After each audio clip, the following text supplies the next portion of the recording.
Beberapa orang belum menyadari bahwa berfilsafat itu bukanlah sebuah aktivitas intelektual atau aktivitas berpikir untuk mencari jawaban-jawaban yang tepat, tetapi merupakan sebuah aktivitas berpikir yang mengedepankan atau mengutamakan apa yang disebut dengan berpikir, mencari pertanyaan-pertanyaan yang tepat, bukan ahli filsafat. Teman-teman, kita kembali lagi dalam ruang diskursus kita atau diskusi kita terkait dengan berfilsafat untuk membentuk kemampuan berpikir secara kritis, secara analitis, dan tentu berpikir spekulatif sehingga menjadi pribadi yang otentik. Nah, tadi kita berpikir bahwa berfilsafat ya itu adalah bukan sebuah aktivitas yang melulu bicara tentang mencari jawaban-jawaban, tetapi lebih mengedepankan pentingnya, arti penting mencari sebuah pertanyaan yang tepat. Karena kita tahu bahwa pertanyaan-pertanyaan yang tepat akan mengantar kita menuju temuan-temuan, jawaban-jawaban yang tepat dalam artian filosofis, memuaskan, lebih dapat dipercaya, dan tentu lebih dapat bermanfaat.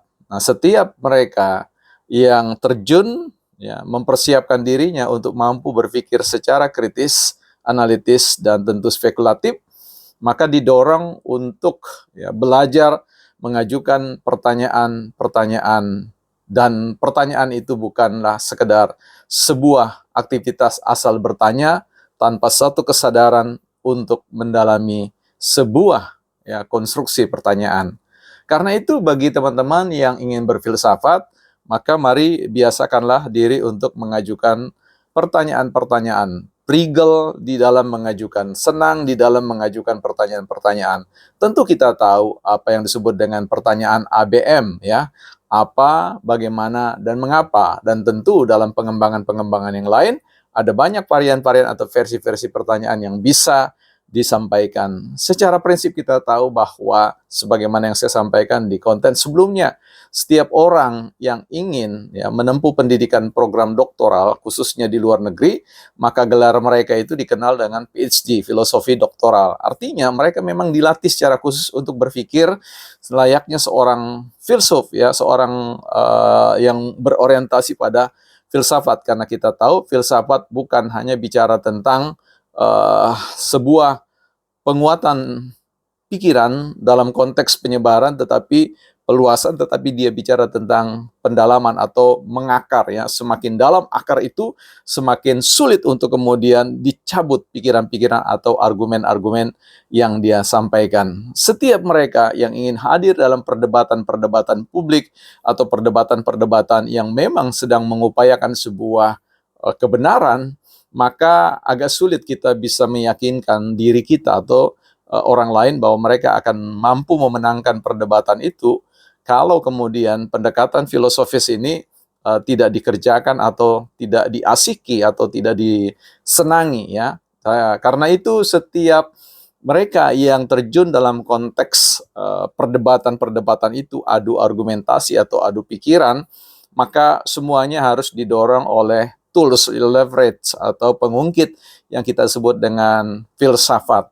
Jadi apa yang ingin saya sharingkan ini mencakup tentang segi penting dalam berfilsafat adalah menemukan pertanyaan-pertanyaan yang mampu untuk mengantar kita, ya, membongkar kepalsuan, ya, jawaban-jawaban yang mungkin sudah beredar terlebih dahulu, dan juga bagaimana kita meyakinkan orang lain agar mereka segera meragukan pikiran mereka yang selama ini mereka yakini itulah sebuah kebenaran.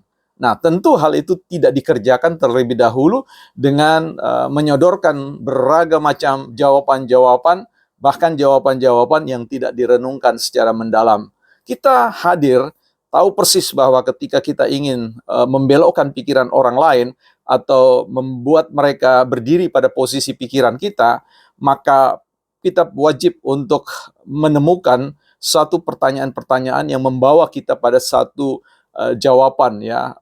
Tentu filsafat tidak selalu bekerja untuk menghadirkan jawaban tunggal, tetapi mencoba untuk terus-menerus menawarkan apakah jawaban ini adalah jawaban yang bisa memuaskan, jawaban yang bisa menjawab paling tidak secara kekinian ya, sambil serta-merta kita mengingat tentang karakter filsafat adalah kesangsian. Kita perlu juga menyangsikan konstruksi pertanyaan yang kita rumuskan.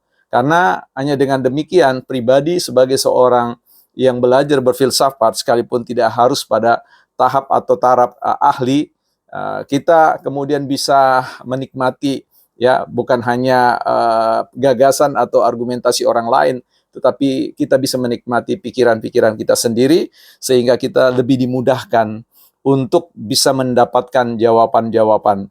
Kita tahu bahwa Thomas Alva Edison, seorang penemu yang tentu memiliki mendaftarkan temuannya seribuan lebih temuannya atau ribuan, yang kemudian kita tahu itu datang dari sebuah aktivitas yang selalu menyampaikan atau memunculkan pertanyaan-pertanyaan.